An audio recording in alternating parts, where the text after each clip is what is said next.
that. So it's a shame Alistair's gone, because one of the problems Brenda and I talked about is the fact that most men won't talk about it, even to their friends. A friend of mine who was doing the drugs with me back in '96, when I stopped, he and the friend group all carried on, and we stopped speaking to each other for about 10 years, and he's been on Alcoholics Anonymous for the last year and a half.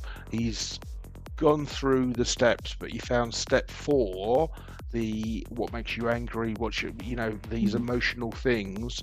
He found that the most challenging, and he didn't want to acknowledge it. I was given a book called The Primal Wound about adopted children, and I'm an adopted child, and I didn't realize there's so many of the things from not having a bonding process when you're a child that, I mean, like, it's not like I care, but in 50 years, I've only been in relationships for 2 years in total.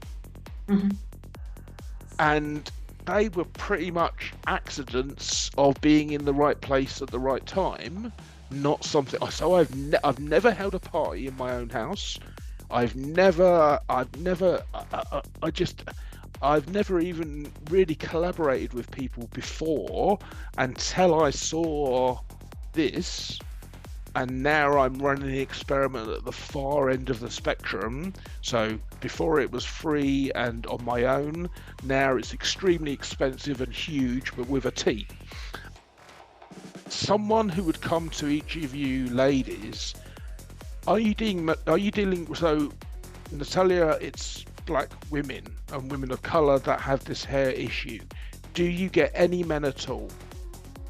I've actually had a couple of men reach out to me, and and it's really interesting because they are only taught one thing, which is to keep your hair short, and then you don't have to deal with it.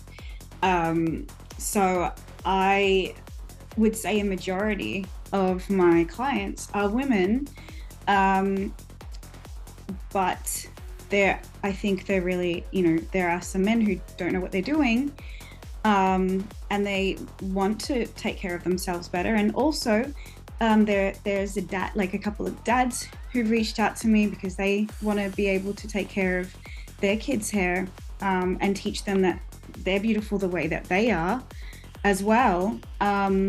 So I just think it also comes down to those roles that people have been told, oh yeah, mom, the mom takes care of the hair, or dad doesn't have any say in that because dad doesn't wash their hair or whatever. So there's definitely space for everyone to get on board and embrace themselves and embrace their little ones, and keep that message of you're perfect the way you are. Including foster parents. Who have children who have children of color. I work absolutely. I work with a lot of guardians and foster parents and adopted parents of kids who have naturally curly hair, and there's space for everyone. Well, I was on that very point. I was adopted into a white family, and that's there's a lot to unpack there, and we'll do another time.